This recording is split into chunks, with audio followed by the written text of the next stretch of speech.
kita nyari kerja, masukin lamaran kemana aja gitu ya. Nah setelah 3 bulan apply ke perusahaan-perusahaan, karena dulu harapannya bisa kerja di perusahaan besar, terus kerja di kantor gitu ya. Nah akhirnya setelah 3 bulan ternyata nggak ada hasil. Akhirnya 3 bulan itu buat pengangguran udah ini banget ya, udah apa ya istilahnya, stres istilahnya, udah pusing lah.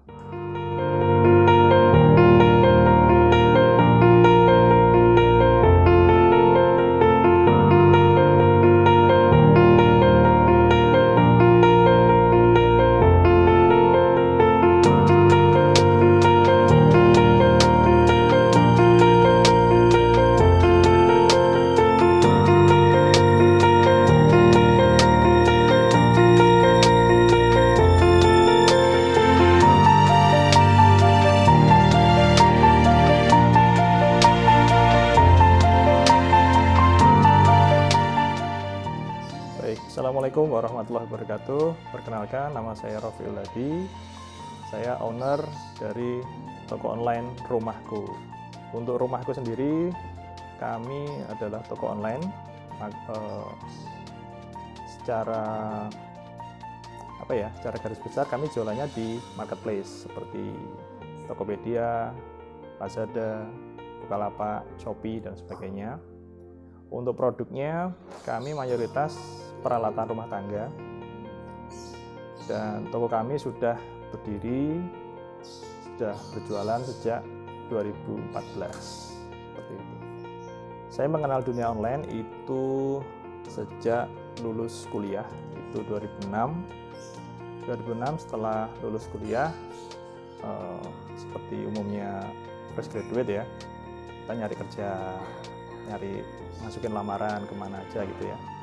Nah setelah 3 bulan apply ke perusahaan-perusahaan, karena dulu harapannya bisa kerja di perusahaan besar, terus kerja di kantor gitu ya. Nah akhirnya setelah 3 bulan ternyata nggak ada hasil. Nah, akhirnya 3 bulan itu buat pengangguran udah ini banget ya, udah apa ya istilahnya, stres istilahnya, udah pusing lah mikirin belum dapat kerjaan. Akhirnya saat itu ada tawaran teman untuk jualan pulsa elektrik. Tuh saat itu 2006 masih baru.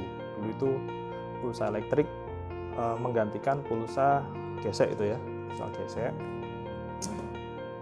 Nah saat itu saya menganggap daripada nggak ada kerjaan, ya udahlah saya ambil peluang itu. Akhirnya 2006 saya coba jualan, itu pun bukan tanpa hambatan ya.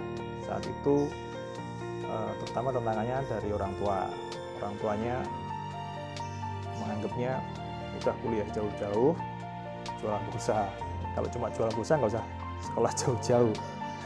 Ya udah saat itu saya karena itu tadi udah 3 bulan nganggur, akhirnya minta doa aja sama orang tua, kalau ini memang rezeki saya, doakan yang terbaik. Udah itu aja. Ayah dulu waktu itu modal 300.000 saat itu. 300.000 saat itu saya pakai nyari distributor di Surabaya, sudah dapat, pulang ke Kediri. Nah udah daftar. Saat itu saya targetkan marketnya itu adalah warnet di sekitar Kediri. Belum wartel. Dulu masih ada wartel. 1 minggu saya keliling Kediri, ternyata responnya nggak ada. Sempet patah juga. Wah, kok ternyata nggak semudah yang saya kira. Setelah keliling Kediri 1 minggu, akhirnya nggak ada closing kan. Akhirnya bekal kuliah dulu saat itu, saya punya kemampuan untuk bikin website ya. Meskipun nggak bagus-bagus banget saat itu. Saat itu saya punya keahlian membuat website, dan membuat website itu bukan mata kuliah di jurusan saya saat itu, jadi bener-bener otodidak. Nah saya buat website sederhana dulu, masih ingat saya waktu itu bikinnya pakai Blogspot ya, masih gratis, template juga download, saya edit sendiri pakai Photoshop. Setelah itu saya upload, ternyata responnya bagus banget. Saat itu 1 tahun jualan pulsa dari distributor pulsa. Saya punya agen itu sekitar 1000-an dari Aceh sampai Freeport, ada itu yang jadi agen saya, jadi jualan pulsa di Freeport, saya masih ingat. Kemudian yaitu setahun bagus akhirnya, tapi itu pun juga ada tantangan lagi karena bisnis teknologi itu gampang saturasi ya, jadi udah stagnan, kompetisi juga semakin cepat. Berubah lagi, wah ini ngapain lagi nih kalau cuma gini aja kan nggak ada perkembangan. Akhirnya dikenali sama temen Google AdSense itu dapat uangnya dari mana? Bikin website.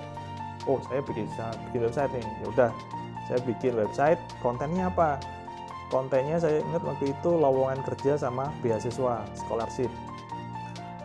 Bikin website lowongan kerja, trafficnya gede banget.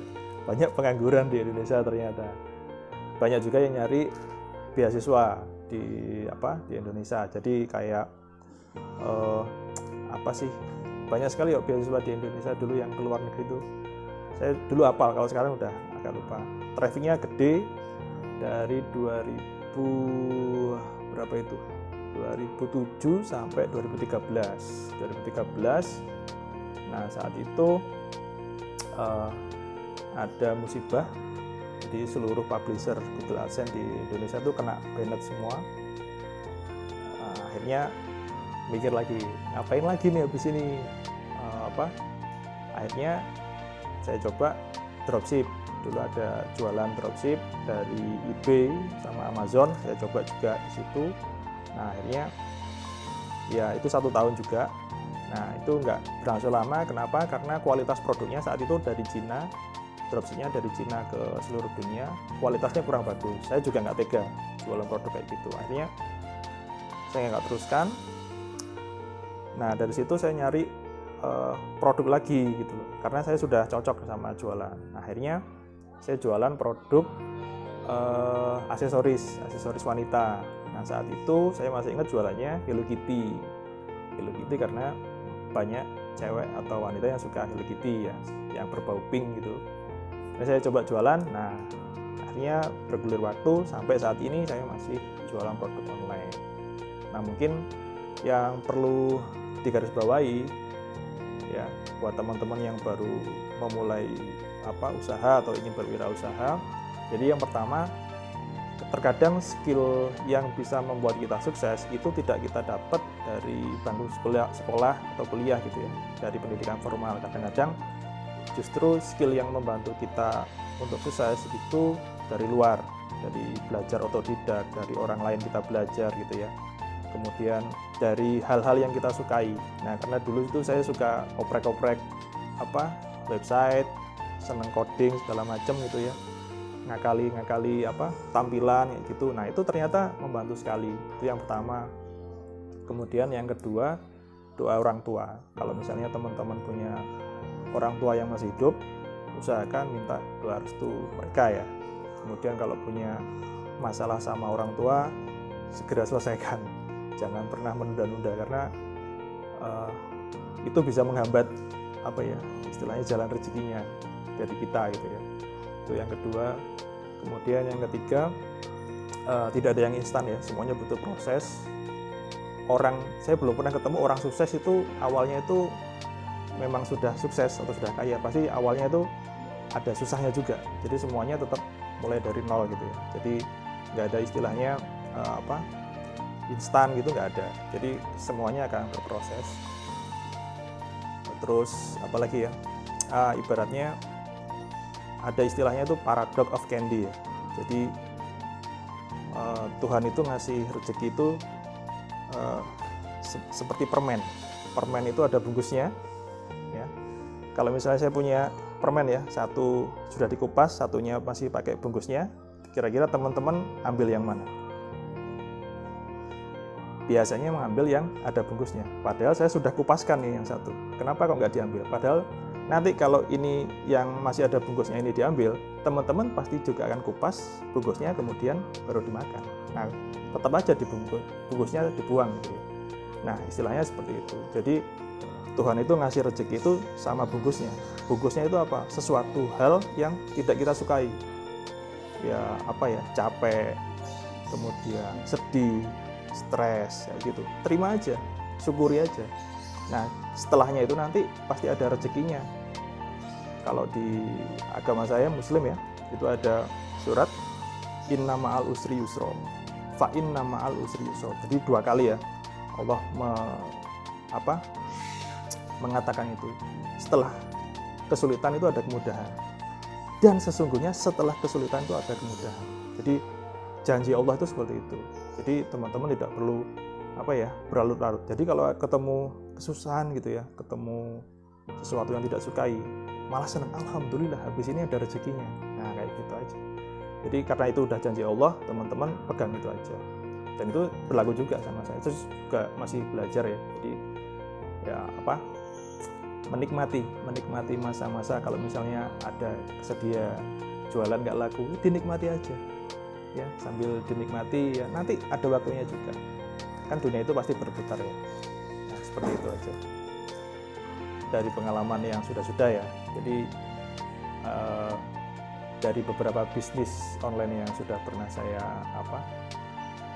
jalani, mulai dari AdSense sampai dropship luar negeri, kemudian jualan produk sendiri di marketplace dan sebagainya.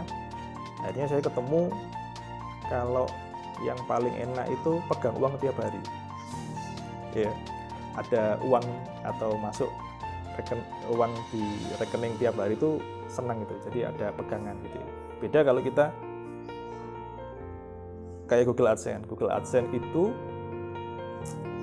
kayak kita kerja sama Google, dan itu bisa dipecat sewaktu-waktu. Ya, waktu itu ya, kalau di waktu blog itu kan masih banyak yang main black hat, grey hat dan sebagainya. Jadi ada kemungkinan untuk banned itu ada. Dulu itu karena masih pede sama Google AdSense, mau bayaran bulan depan, uang tabungan sudah saya habiskan, dan ya, ternyata di-banned. Jadi pas bulan berikutnya sama sekali nggak punya uang. Nah, kayak gitu. Jadi ibaratnya kalau teman-teman kerja sama perusahaan, foya-foya itu uangnya banyak, terus ternyata yang punya perusahaan itu mecat Anda gitu ya. Jadi ada resiko seperti itu. Jadi waktu itu akhirnya saya putuskan, wah yang paling aman itu jualan. Jadi kita bisa pegang nasib kita itu sendiri gitu ya. Jadi nggak menggantungkan sama orang lain. Dan dulu itu saya salah persepsi. Jadi saya menganggap saya itu punya uang tuh karena saya pinter, saya pandai, saya bisa bikin konten.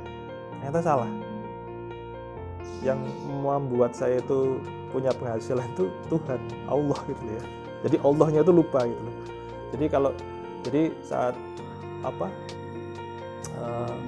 itu ditegur tuh akhirnya ya, kamu itu punya uang tuh karena aku, bukan karena kamu pinter atau enggak gitu ya, atau lainnya. Akhirnya di-banned itu tadi. Akhirnya dari situ saya sadar. Jadi akhirnya saya jualan ini itu karena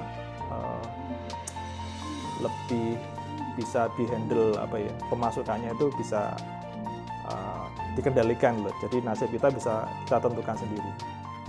Jadi seperti itu. Kalau hambatan itu mungkin ya itu tadi ya. Jadi emosi kita sendiri. Jadi waktu kita sukses, kadang-kadang itu kita lupa Tuhan. Itu paling sering. Dan itu biasanya dialami oleh OKB ya, orang kaya baru biasanya. Lagi banyak punya duit, foya-foya, lupa sama Tuhan.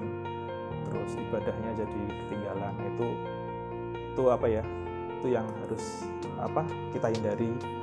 Nah, terus yang lainnya, terutama di bisnis ya, secara teknis,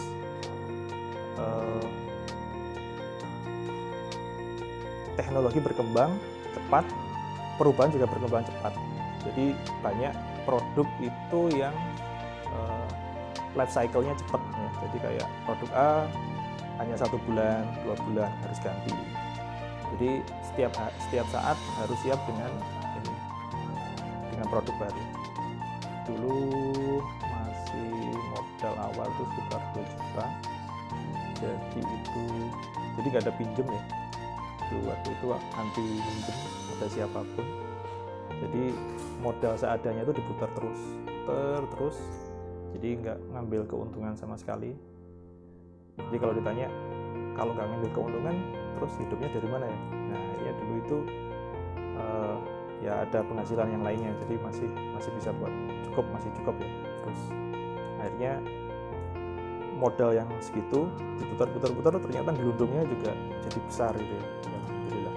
Nah, akhirnya terus berinovasi, nambah kategori produk. Kalau sebelumnya cuma aksesoris Hello Kitty, nambah jadi peralatan yang lain, sampai akhirnya sekarang fokusnya di peralatan rumah tangga seperti itu. Kalau produk itu di atas 1000 pesanan, di atas 1000 order.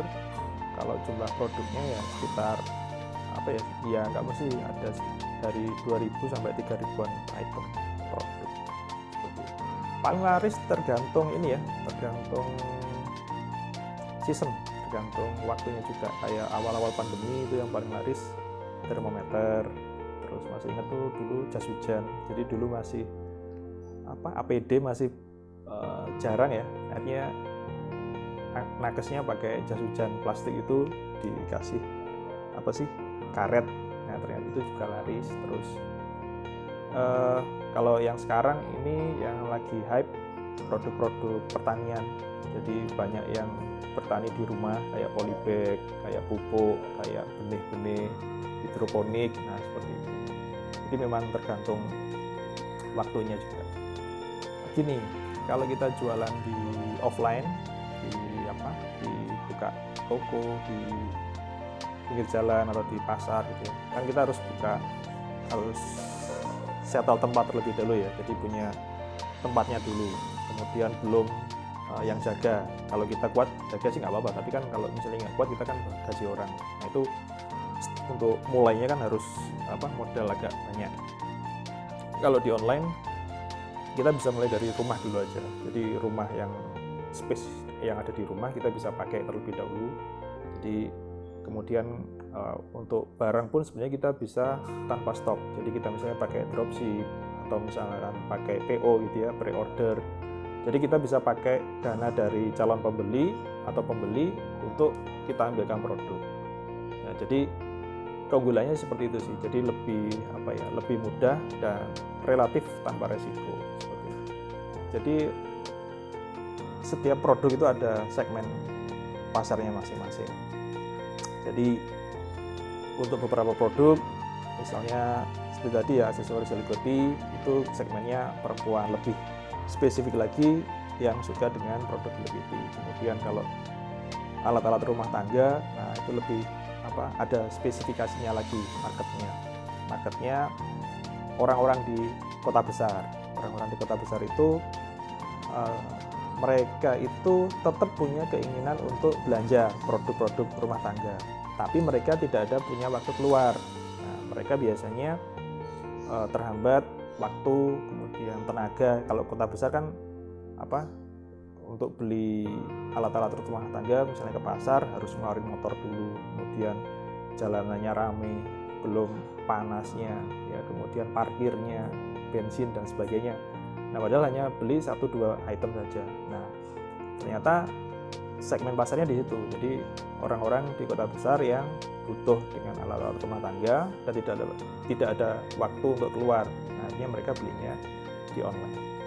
Kalau persaingan itu wajar ya, dari awal di online kayak di pulsa elektrik itu, kalau ada kompetitor pasti membuat kompetisi itu semakin ketat.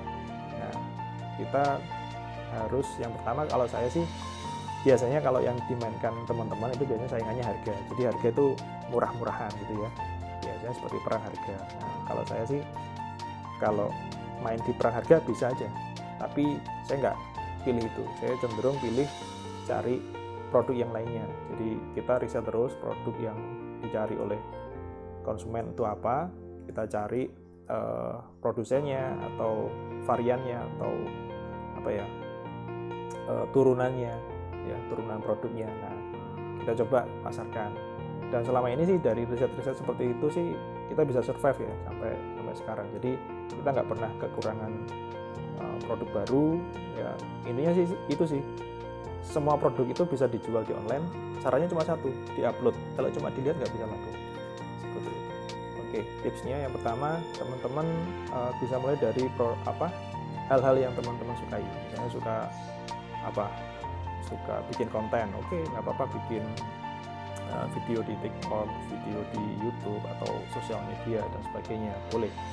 Kemudian kalau misalnya suka dengan suatu produk, misalnya pengguna skincare, ya coba aja jual skincare. Kalau misalnya rajin beli jilbab, oke, jualan produk jilbab, seperti itu. Jadi yang biasanya kita ini aja, yang biasanya kita lakukan aja. Suka fotografi, jualan produk fotografi, atau jual jasa editing fotografi, itu juga bisa. Jadi semuanya semua hal bisa kita manfaatkan gitu loh. Jadi bisa kita mulai dari hal-hal yang kita sukai terlebih dahulu. Kenapa? Karena kalau kita melakukan hal-hal yang kita sukai, biasanya kalau ada kendala, kita have fun. Wah, nggak masalah, wong aku suka ya. Jadi nggak patah gitu, nggak patah semangat. Itu yang pertama. Yang kedua, hindari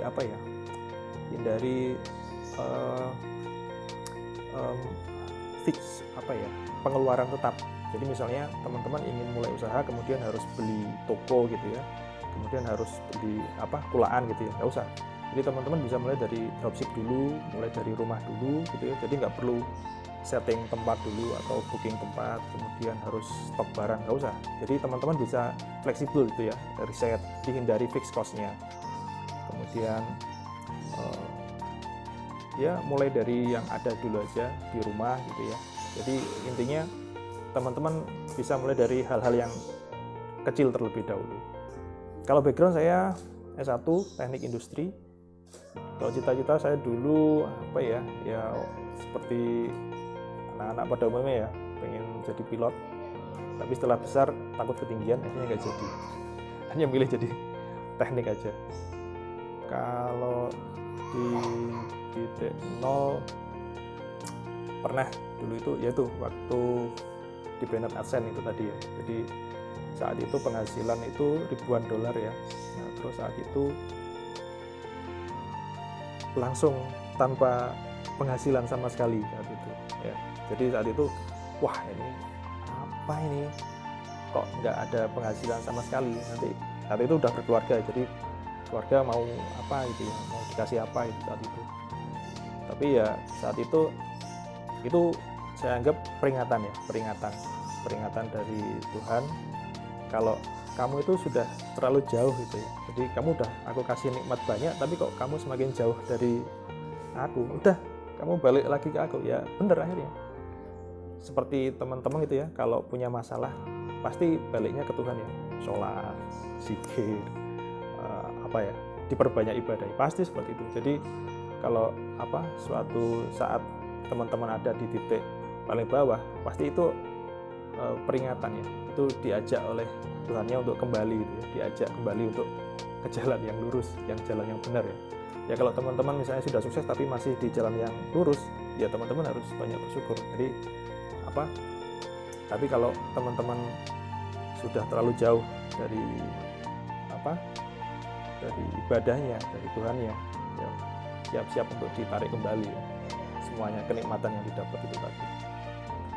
Leadership ya, jadi contohkan yang baik. Jadi terutama masalah disiplin ya, jadi misalnya disiplin waktu, kemudian masalah terutama disiplin ibadah itu ya sebenarnya yang paling utama. Jadi saat kita memiliki disiplin waktu, bawaan kita saat melihat kita itu juga akan memiliki disiplin yang sama gitu ya. Jadi mereka juga akan, oh bosku juga gini nih, aku juga ngikut. Nah kayak gitu. Sebenarnya sih ya disiplin itu aja sih kalau menurut saya yang saya pegang sampai saat ini. Pesannya berbisnis online ya itu tadi ya, dengan segala kelebihan dan kekurangannya bisnis online, ya teman-teman bisa manfaatkan itu. Teknologi saat ini juga sudah berkembang, kecepatan internet sudah banyak, sumber informasi sudah banyak juga, medianya kayak YouTube, sosmed dan sebagainya. Teman-teman bisa manfaatkan itu. Kalau backdate 11 tahun yang lalu untuk nyari nyari informasi optimasi online aja dulu harus otodidak, sumbernya juga dari luar negeri. Sekarang juga sudah banyak yang sukses di online di Indonesia. Teman-teman bisa manfaatkan itu untuk mencari informasi ya, bagaimana cara sukses di online saat ini. Jadi teman-teman bisa manfaatkan itu, gali sebanyak-banyaknya, dan yang terutama adalah prakteknya. Jadi biasanya kebanyakan informasi biasanya jadi terdistraksi ya, jadi pecah gitu ya. Jadi teman-teman harus pilih salah satu yang cocok buat teman-teman dan harus dicoba terus. Semakin cepat gagal, semakin cepat tahu salahnya, semakin cepat diperbaiki. Pencapaian terbaik itu saat kita bisa berbagi dengan orang lain. Jadi kita berbagi sukses. Jadi kalau saya bisa sukses di online, teman-teman saya juga harus bisa sukses juga. Jadi saya bisa menularkan kesuksesan itu pada teman-teman saya. Saya kasih tahu caranya buat jualan online, cara optimasinya dan sebagainya, dan itu sudah saya anggap sebagai kesuksesan saya.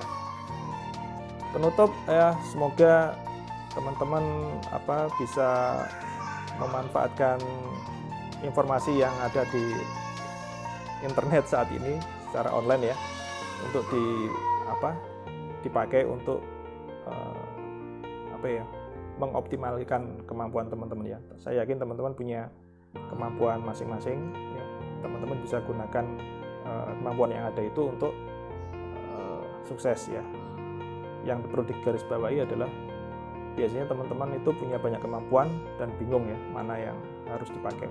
Jadi teman-teman itu pilih saja salah satu kemampuan itu yang berbeda daripada teman-temannya, yang mendiferensiasi teman-teman dari yang lainnya. Misalnya teman-teman bisa fotografi, teman-teman bisa edit web, pakai itu untuk mengoptimalkan dirinya teman-teman agar bisa sukses. Seperti itu. Terima kasih waktunya buat teman-teman yang sudah menyimak video testimoni dari saya. Semoga bisa bermanfaat, pengalaman, kemudian cerita dari saya. Semoga bisa memberikan inspirasi buat teman-teman semua, dan saya doakan teman-teman bisa lebih sukses daripada saya ya. Sukses selalu. Saya tutup. Wassalamualaikum warahmatullahi wabarakatuh.